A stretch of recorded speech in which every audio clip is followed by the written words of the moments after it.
ब्राह्मणगर नाम के छोटे से गांव में एक टूटी फूटी झोपड़ी थी।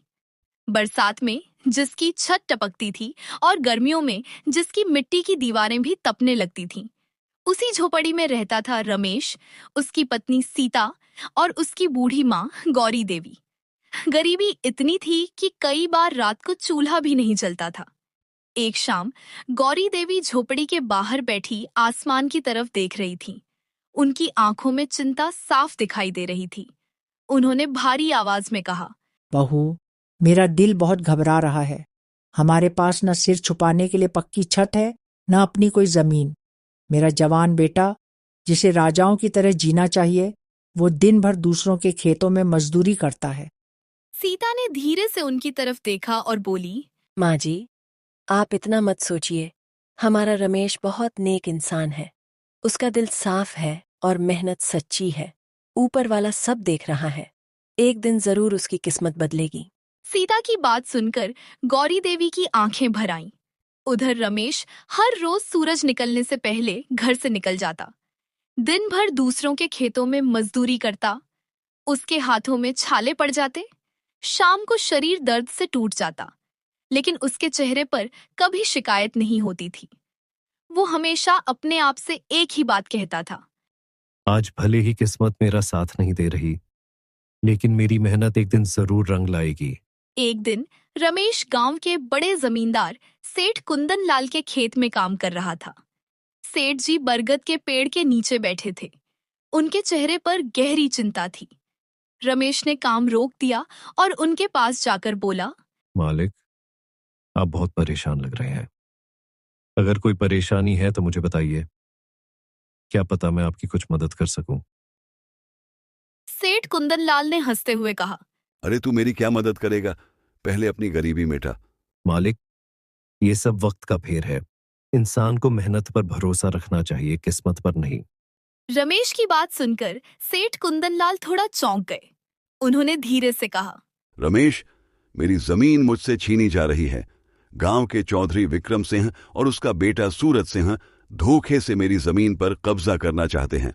रमेश ने कुछ देर सोचा, फिर बोला, मालिक, ये लड़ाई ताकत से नहीं, बुद्धि से जीती जाएगी। उसने सेठ कुंदन लाल को एक गुप्त योजना समझाई। सेठ कुंदन लाल हैरान रह गए। उन्होंने कहा, अगर तुम्हारी योजना सफल हो गई तो मैं अपनी जमीन का एक हिस्सा तुम्हें दे दूंगा। रमेश मालिक, मुस्कुराया। आपकी मदद करना ही मेरे लिए काफी है। अगले दिन रमेश चौधरी विक्रम सिंह के खेत पर पहुंच गया। वह विनम्रता से बोला, चौधरी साहब, मुझे काम चाहिए। मैं बहुत मेहनती मजदूर हूँ। चौधरी ने पहले मना कर दिया। तब रमेश ने चाल चली।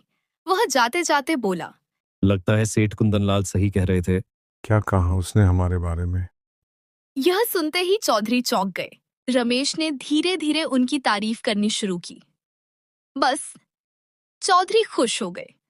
उन्होंने रमेश को अपने खेत में काम पर रख लिया। रमेश दिन रात मेहनत करता, इतनी मेहनत कि 4 मजदूरों का काम अकेला कर देता। चौधरी और उसका बेटा उससे बहुत खुश हो गए। कुछ दिनों बाद उन्हें रमेश पर पूरा भरोसा हो गया। यही तो रमेश चाहता था। एक शाम चौधरी खेत देखने आए। रमेश अभी भी काम कर रहा था। चौधरी बोले, रमेश, अब घर जाओ। रमेश बोला, हम गरीबों की किस्मत में आराम कहाँ मालिक। चौधरी भावुक हो गए। उन्होंने पूरा खेत रमेश के भरोसे छोड़ दिया। जैसे ही वे चले गए, रमेश ने अपनी योजना का सबसे बड़ा कदम उठाया। सुबह जब चौधरी खेत पर पहुंचे तो उनके होश उड़ गए। वहां पुलिस खड़ी थी और खेत की मिट्टी से एक मानव कंकाल निकला हुआ था। थानेदार गरजा, अब सच बताओ, किसे मारकर यहाँ गाड़ा है? मालिक, अगर पुलिस को पता चल गया तो आप फंस जाएंगे। चौधरी बोले। रमेश, हमें बचा ले। रमेश बोला, एक ही रास्ता है, कह दो कि यह जमीन सेठ कुंदनलाल की है। डर के मारे चौधरी मान गए।